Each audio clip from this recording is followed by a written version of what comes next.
Ladies and gentlemen, welcome back to yet another episode of Vanilla Minecraft, and right now we're up in my main storage room. So after episode number 2, I came in here, put some blocks away, and then I left town for a few days. Now during that time, I got a rather concerning message that I should probably go and check out my storage room. So I log on, and at first the only thing that I noticed is this shulker box right over here, along with this sign. Now, the sign has a smiley face on it, which is a little bit ambiguous. So I opened the shulker box, and there's emerald and golden apples in it. And I believe those are actually shaped like a little smiley face as well. So that's kind of random, a little bit weird, and I don't know what to think of it, but a nice little gift, especially because I don't have many emeralds in the first place. So I think that that's it. And then I notice over here that there's a sign. And that sign reads, "Hey Mur, hope you are doing well," which I am, by the way. And I noticed that it continues with a bit of a torch trail and leads to a second sign. Now, I have not read that second sign yet. I realized that we're going on a little bit of an adventure, and I figured I'd bring you guys in on it. So let's go ahead and continue our little journey together. Been watching your videos, definitely enjoying them. Thank you. Okay. So I see the 3 signs there.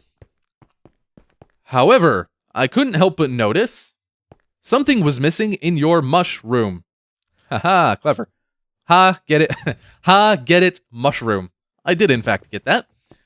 Okay, so I'm guessing that, yep, we head on down to our mushroom cave, and I don't quite know what to expect.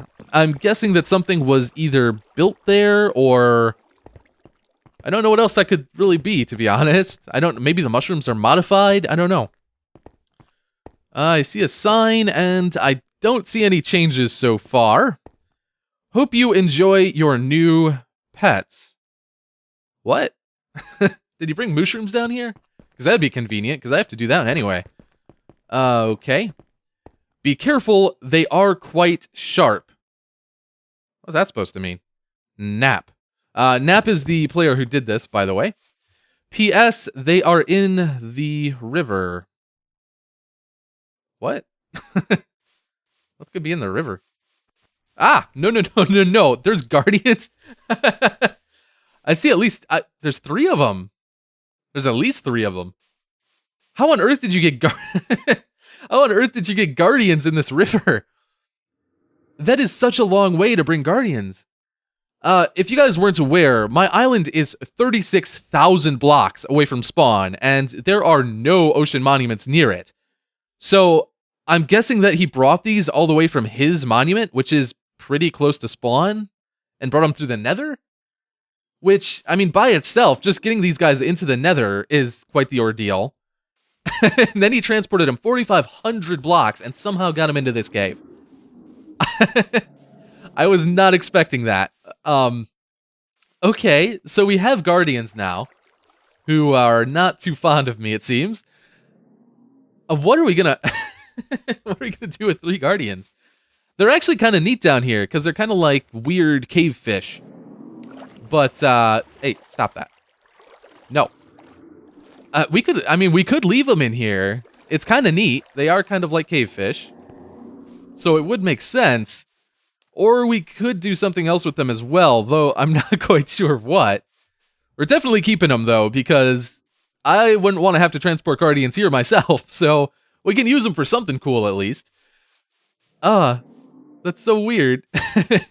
They're probably going to pose a little bit of a problem, because I do want to really work on the surface of the cave today. But we'll see how it goes. For now, I guess we're going to leave them right where they are. And I'm going to go up and start work on the chasm above, because we do have some modifications that we need to make. And I'll be back with you guys in just a little bit. So here is our little chasm/ravine situation that we built at the end of episode number 2, and overall I think it's okay. In fact, you guys were far more supportive of this project than I thought you were going to be, but it could still use quite a bit of work. So we're going to try and do that today. We're going to try and make this a much more polished feeling build, and I think we're going to do that by a combination of my own ideas, as well as a lot of the ideas that you guys suggested in episode number 2. So, once again, thank you guys very much for all of that, all of the cool ideas and stuff that you give me for these projects. So, we're going to get to that, and it's going to be a fairly time-consuming process, but I will try to kind of bring you guys in and inform you of what's going on, and it's going to show you what's going into this build. So, let's get right to that and see how it turns out. So our first step was to clean up the chasm just a little bit, and also work on the transition between the chasm itself and the rest of the island, because we want it to feel like one big cohesive build instead of two separate ones. After that, I worked in a little bit of a height difference to the chasm from one side to the other, because I think that gives us just a little bit more of an interesting shape to work with, and it also helps break up the chasm a little bit and make it feel like it's not the same thing all the way across. On a similar note, I also tried to build a little bit of a land bridge, or an area where the chasm didn't quite break the surface of the island, and while I think that this could use a little bit of shape yet, I do think that helps break up the kind of look of the chasm a bit and give it a little more visual interest. So, several of you actually suggested to have water flowing in over the edge of our chasm and down into the cave below, which at first I wasn't really sold on, but after thinking about it for a little while, I do think that we can actually do some cool stuff with it, like letting the oceans kind of stream in and lead down to our cave, as well as some cool stuff down on the cave floor, which we'll get to in a little bit.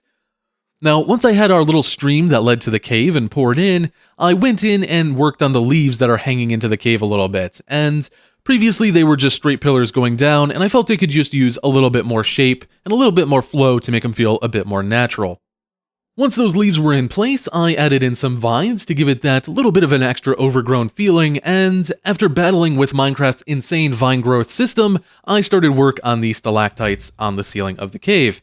Now, unfortunately, this process was interrupted by my server automatically updating to Minecraft 1.12, but that aside, you do still get the idea of how they're built, so let's fast forward a bit and see the final result.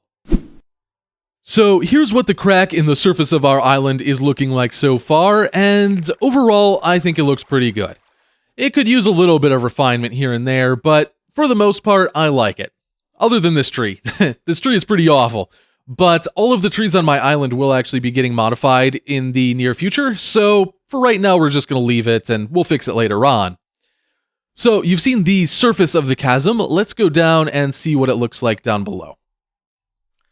Now the vines keep growing in weird ways, so they're a little bit unkempt looking. I might clean these up just a little bit yet. But beyond those, here are all the stalactites that you didn't quite get to see earlier. Unfortunately, the 1.12 update means that I can't really use the replay mod anymore, so unfortunately the time lapses and stuff like that are going to be a little bit skimpy until that mod gets back in place. Such a critical mod to use. Anyway. Here are our stalactites. I don't know how they'll show up on YouTube. I'm probably going to brighten this particular scene up in post so that you can kind of see what they look like at least. But I feel that in YouTube, they're probably not really going to be visible in reality, like when we're down on the cave floor, which is a bit unfortunate because one, it took many hours to create, and two, it actually looks pretty cool if you can see all the little details from down on the floor. Anyway. That is our cave ceiling, and I think we're ready to move on to some of the other builds that we still need to do, and hopefully, we can wrap up this project today. So, we have quite a lot to do down here yet. Our cave floor is still pretty boring looking, and we have all of these torches that we still need to get rid of, but I think that the first thing that we should do is work with this water stream that we have coming in from the ceiling. And my plan for that is to build a bit of a pool right here where the water can fall into, and then stream down and end up in our river. These freaking guardians, man. So that's the plan. I think that it'll turn out okay, and it'll break up the terrain a bit, and it may also even give us a way to sneak in a bit of extra lighting. So I think that this is a good route to go. Now, we don't need this to be too big. In fact, that's already kind of getting there. Maybe something like this. Just a rough, somewhat circular shape. And I think that'll be good. Just something like that. And then it will stream down this way. We might want to make a little bit more of a choke point so that it's not a huge stream. But I'll work out the details of this on my own because I am a little bit particular and I'm probably going to spend forever doing this. But I'll bring you guys back in once we have a little bit of a shape going on, and would you stop? once we have a little bit of a shape going on and I know what I'm doing. So here is the little pool that we've built, and overall I think it looks okay. It's not perfect by any means, and it did go through a lot of revisions to get to this point, and different styles and stuff like that, but I think it looks okay how it is, and it definitely serves its purpose. In fact, let's actually go view it from the other side where we can see that a little bit better. Now, it does break up the terrain. It gives us an interesting kind of feature in the terrain, and I think it looks okay overall. And it also, very importantly, lights up the area without any visible torches, which, as I've said before, is a big part of what we're doing here. So, the way that this is accomplished is via a trick we're going to be using down here quite a lot, which is this gravel half slab that is kind of jittering here. Now, if you've never seen this trick before, let's actually go ahead and redo it, just so you see how it works. Need my fence post, and I need some gravel. If you drop gravel onto a fence post, and not if you just place it directly, that'll go all the way down, but if you drop it on, it will actually stop on the kind of invisible barrier that the fence posts have that makes them a block and a half tall. And this creates a permanent falling sand entity. Now, it's a little bit glitchy, obviously. Fill that in. The bouncing will stop once we relog, but even after we relog, it is still a little bit glitchy around the edges. That is unfortunate, but it's something that I think was worth dealing with to have this kind of really nice, completely concealed style of hidden lighting. Now, we're going to be using this quite a lot, and one way we're going to be doing that is by building little stones along the terrain, and putting these fake gravel half slabs alongside, allowing the light to shine through and kind of lighten up our cave a bit. So that's one of the ways that we're going to be handling the hidden lighting. Another way that we're going to be doing it is with more mushrooms. That is the solution to all things in this cave, putting more mushrooms down. And these aren't going to be quite the same as the ones we've built already. They're actually going to be quite small. We're going to be building little kind of baby versions of the mushrooms that we've already done. So let's actually go ahead and do that. Let's grab our materials and do something like this. Now, the styles are going to vary, kind of like our other ones do, and the way that we light them up is actually going to be the same thing that we've done previously with the snow layer trick that we used earlier. Let's see, I think we go up like so, maybe bring out the edges. I know that it's a little bit dark right now, bear with me. See, and then we go up, and that is the cap for our little mushroom. Something along those lines, at least. Now we would do the stem, which is going to be fairly simple as well. Maybe we will bring it over, make it arch over a little bit. Let's see, maybe a little something just like that. Ooh, new recipes. So yeah, the cap I think needs to be changed a little bit. Maybe add a little bit more white clay, though I need to observe it. We'll see. I'm not going to do that too much on camera though. So you get the idea. We're going to be building small mushrooms like this. And then, much like before, we'll go down. Oh, that's way down there. Dang it. Okay, that's fine. Missed. Dang it. That's fine, that's fine. We will let's see, like that. And here we go. Snow layers. Just like so, kind of like we did before, and that'll light up the area in addition to the stones that we'll build. So we're going to be doing quite a few of these little guys, some even smaller than this, and we're going to be putting those all around along with stones in order to light things up.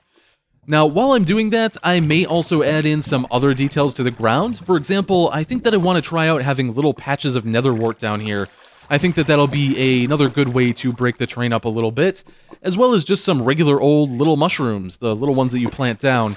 And I think that once we have all of that in place, the cave floor will start looking a lot cooler, and we'll see what the project looks like. So I'm going to get to that. Hopefully we can time-lapse that process. I don't know how that's going to go without the replay mod, but we'll see. And yeah, I'll get back to you guys when it's done.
So, here is our little cave so far, and the first thing you may notice is that I've gone and removed every single one of those little mushrooms that we added in just now.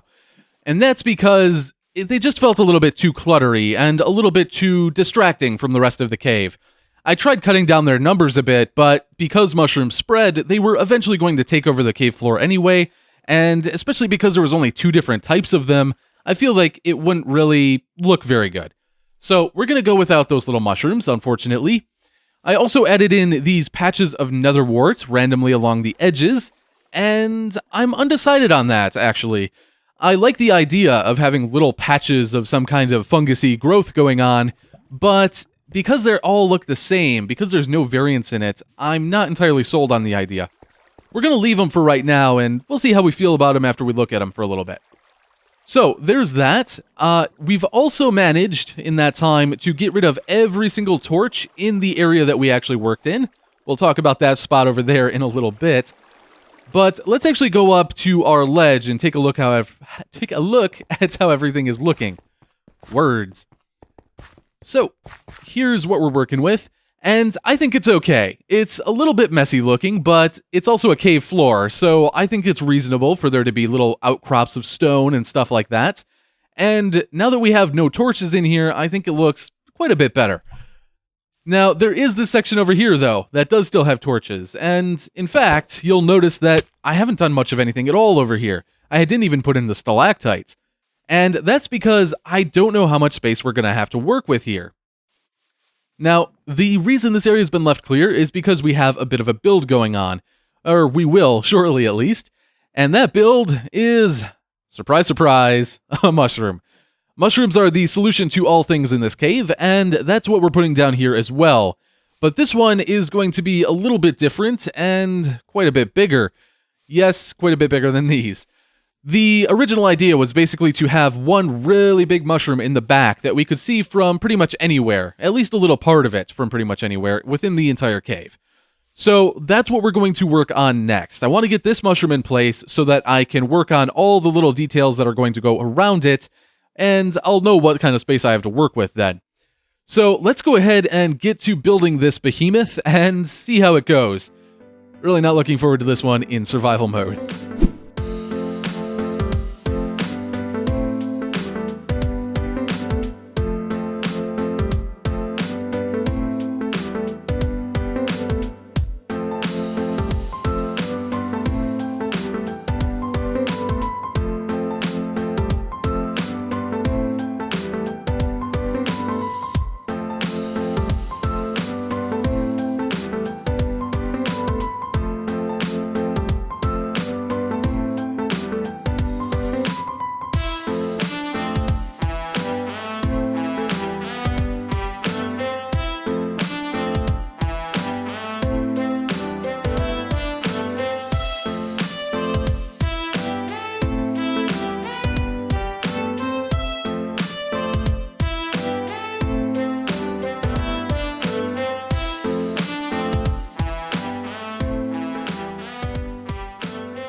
So, here is our mushroom, and overall, I think it looks pretty good.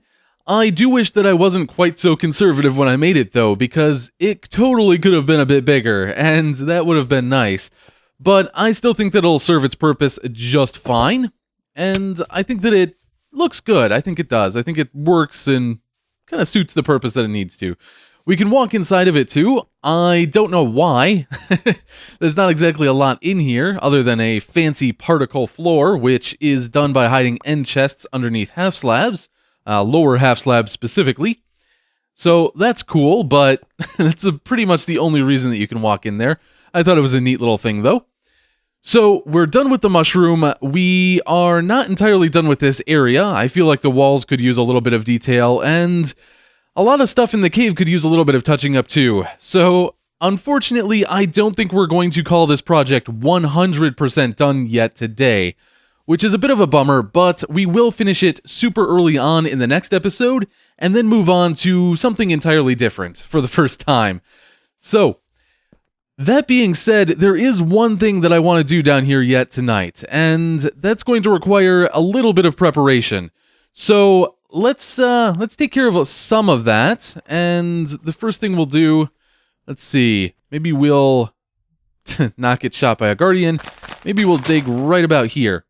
So, oh, don't have my water bucket on me. Well, I'm going to fill this with water, and I'll show you why in just a second. So, here is our little water pit down at the cave floor, as well as a hole going all the way down to it. And here are a couple mushrooms who are trying to push me into said hole. Now, we're going to drop these guys in here, and we're going to breed them up probably just a teeny tiny bit once they're down there.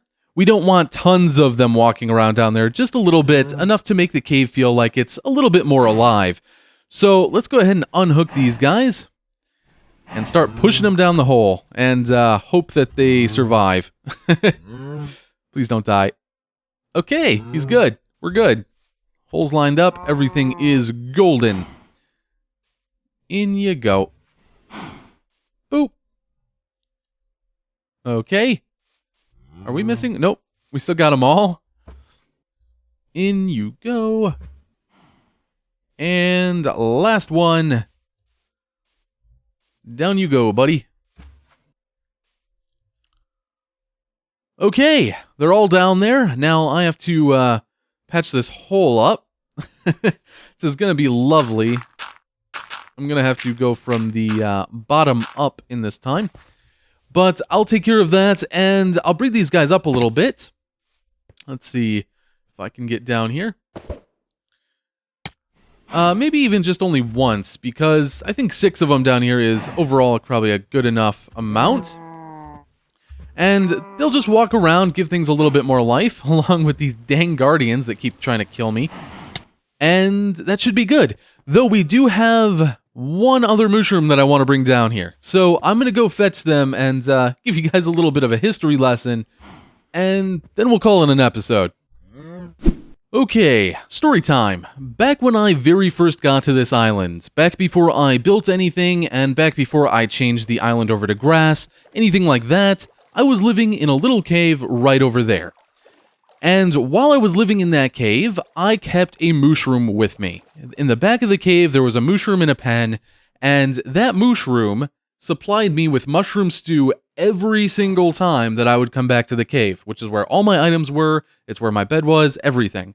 This one mushroom gave me like hundreds and hundreds of meals while I was here. And I always wanted to repay that mushroom for what it did, and I'm a little bit late on that promise. She's been sitting here in this hole for a couple of years. I think it's been a couple of years now. Just waiting for something, waiting for some magical area that you would get. And that cave that we just made, I think is a perfect candidate for that.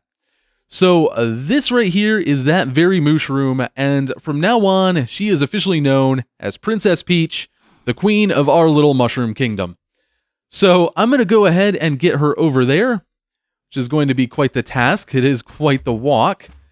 And hopefully nothing goes wrong. I don't want to lose this mushroom. This is a very important mushroom. So I'm going to get her over there. I will get back to you guys once she's in place, and we will call it an end there. So, Princess Peach is down in her little mushroom kingdom where she belongs, along with her mushroom brethren, and they're slowly spreading out around our little cave. Now, we will probably do a tiny bit more with this in the very beginning of episode number 4, I believe is the next one. It's 6 in the morning at this point, and I'm a little bit hazy on how to count. So, whatever the episode number is, we will take care of this in that episode, and then we'll move on to something new. We'll finally get out of this dark, dungy cave and into the bright daylight a little bit. And yeah, thank you guys for watching. Hopefully you enjoyed it. Hopefully I didn't ramble too much. A lot of this has been recorded in the wee morning hours yet again. But yeah, once again, thank you guys for watching. I'll see you guys next time.